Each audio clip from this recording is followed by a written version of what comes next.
guys, it's Nurse J, and it is way past my bedtime. It's a little after 10 something at night here in the Deep South. And, we're going to talk about a few things tonight. I'm not going to take too much of your time on this particular subject, but dear children, please, please calm down. It's okay.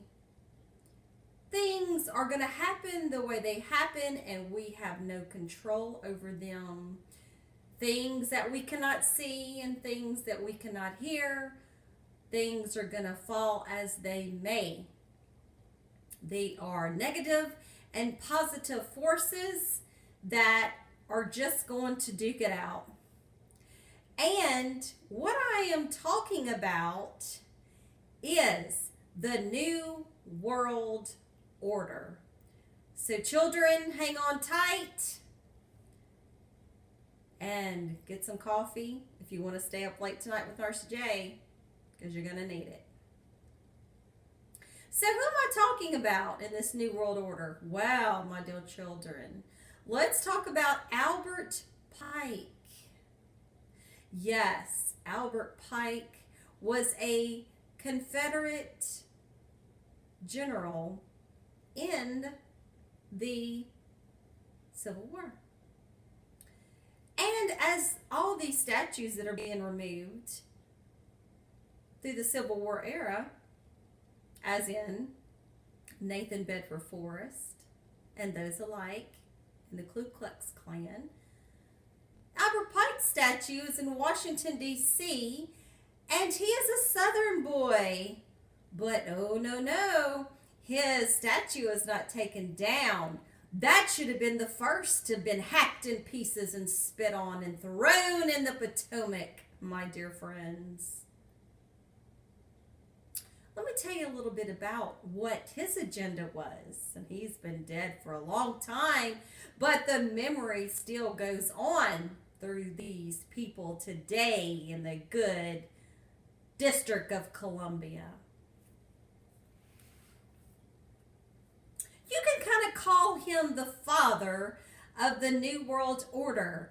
See, he wrote a book called Morals and Dogma and his Freemasonry. And this is what it says. Albert Pike was born in 1809 in Boston. And he was the oldest of 6 children. He studied at Harvard and was a general in the Confederate Army. And like many of his Confederate leaders, he was found guilty, imprisoned, and jailed. But he was very well connected to fellow Freemason President Andrew Johnson and was pardoned August the 30th of 1865. And later became a 33rd degree Mason. He is the only Confederate leader with a statue on federal property in Washington, D.C., and it stands near the foot of Capitol Hill between the Department of Labor and the municipal building. But in 1992, there was a campaign to have it removed, but it drew fierce opposition by the Freemasonry community. Now, some people have claimed Albert Pike to Masonry as Shakespeare is to literature. And he was a top leader in the Knights of the Ku Klux Klan, and others accused him of being a Satanist and a Grand Master of a Luciferian group known as the Order of the Palladium or Sovereign Council of Wisdom. But he drew a blueprint for the New World Order. Guys, hang on tight. If you have not heard this before, you're hearing it now.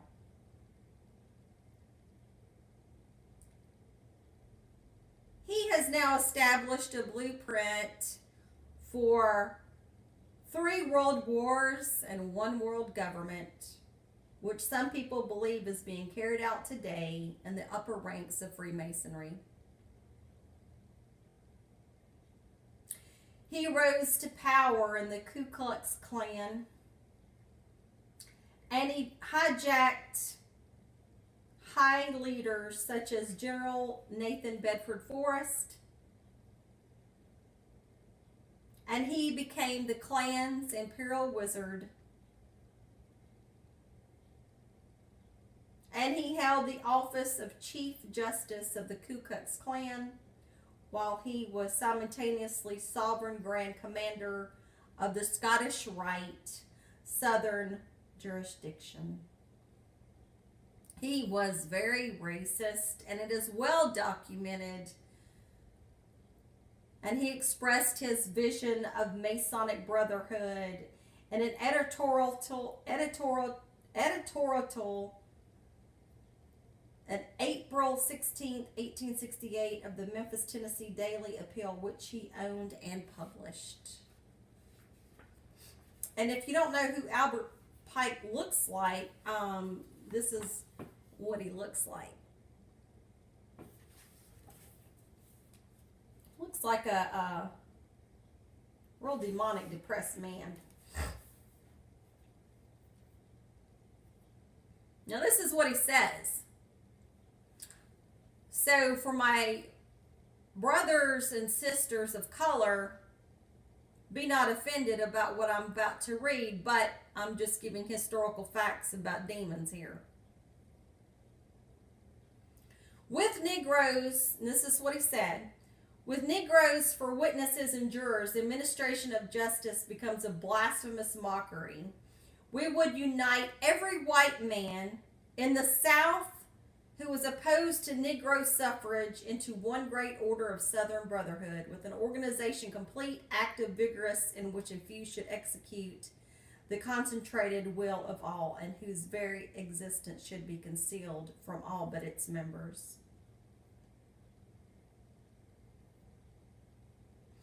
He said that he would not accept Negroes as brothers of the Masonry. He also said, and he wrote many articles about mythical super race of the Aryans, praising their virtues, imagined history, and religion, which has tried to show or was the precursor of Freemasonry. So now the New World Order comes into place. I had to give you a little backdrop of this man.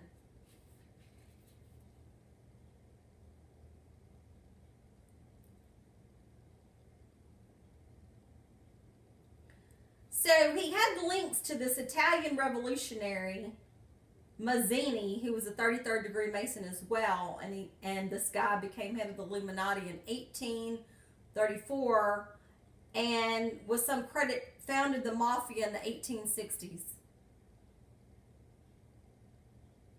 Conspiracy theorists claim that Pike aimed to bring together Mazzini and 2 other 33rd degree Masons, Lord Henry Palmerston of England and Otto von Bismarck of Germany, to use the Palladian Rite to create an occult umbrella group that would unite all Masonic groups.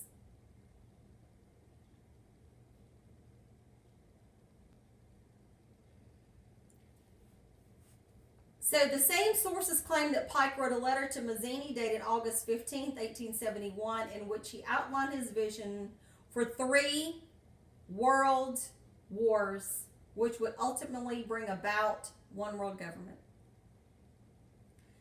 There is no trace of the original letter today, which is reputed to have been on display at the British Museum in London for a short time. Can you believe this? We don't have the original today, but it has been reputed that it was on a British at the British Museum for display.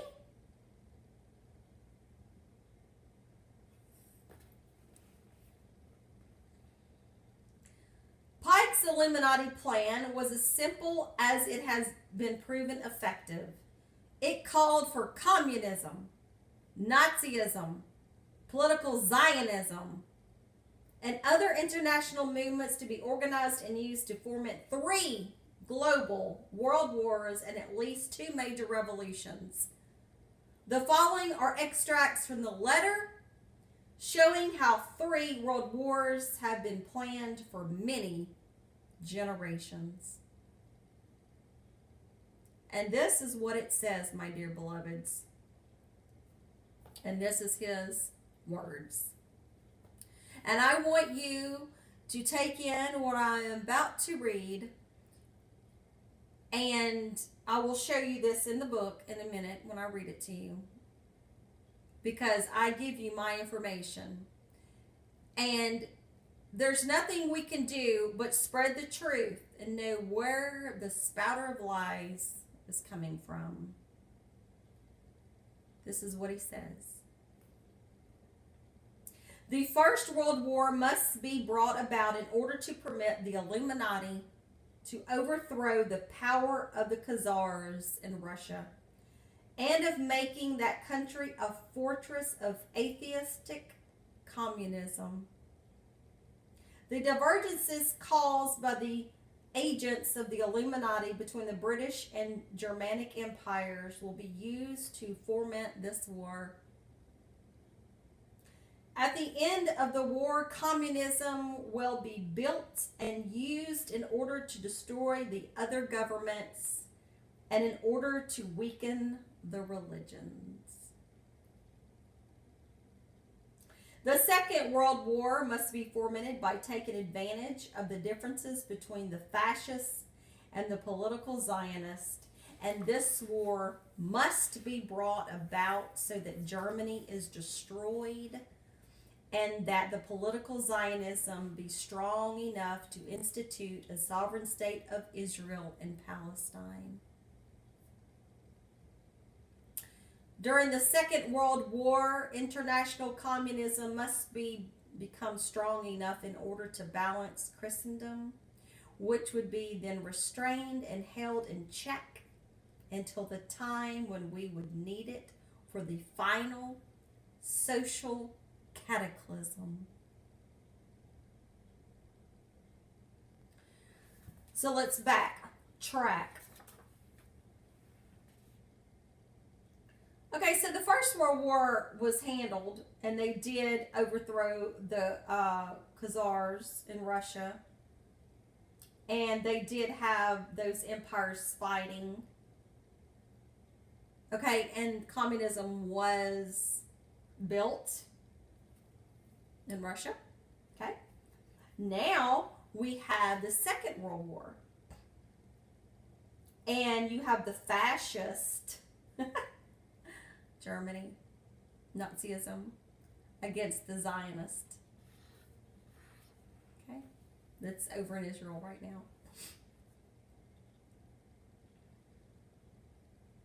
And Zionism became strong and became Palestine in 1948.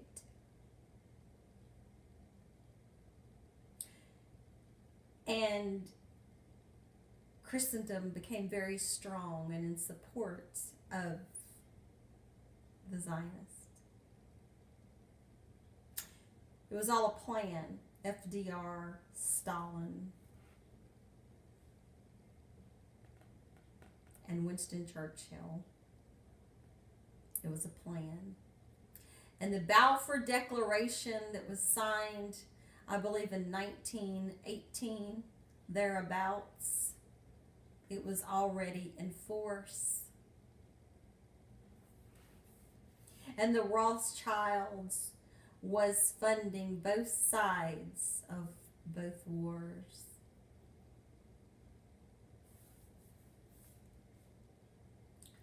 The Third World War must be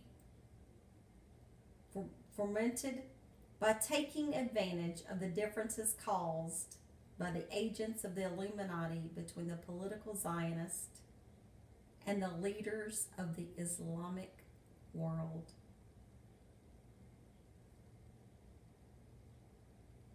The war must be conducted in such a way that Islam and political Zionism, meaning the state of Israel, mutually destroy each other. He says, we shall unleash the nihilist and the atheist, and we shall provoke a great social cataclysm, which in all its horror will show clearly to all nations the effect of absolute atheism, the origins of savagery and of most bloody turmoil. Then everywhere the people will be forced to defend themselves against the world minority of the world revolutionaries, and will exterminate those destroyers of civilization and the multitudes disillusioned with Christianity, whose spirits will be from that moment without direction and leadership, and anxious for an ideal, but without knowledge where to send its adoration, will receive the true light through the universal manifestation of the pure doctrine of Lucifer, brought finally out into public view. A manifestation which will result from a general reactionary movement which will follow the destruction of Christianity and atheism, both conquered and exterminated at the same time. So, right now, we see how it's going. Open borders, heads of state, the big dogs, the G8 summits, you name it, are doing the cards.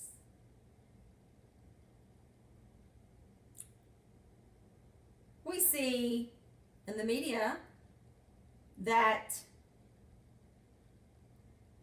the Muslim world and the state of Israel are at odds, and Palestine is fighting for their sovereignty, and that they're going to pull the rug out from under everyone. Now,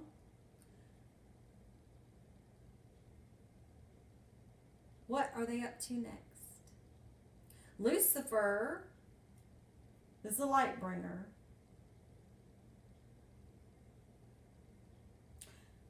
We're told. So,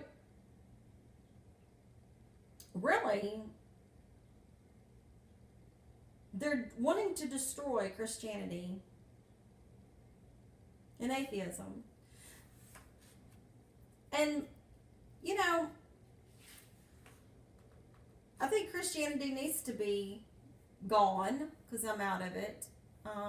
You need to read your Bible and see exactly what is going on, and you'll have your eyes opened.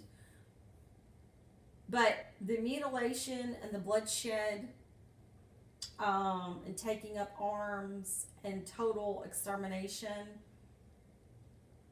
is not good.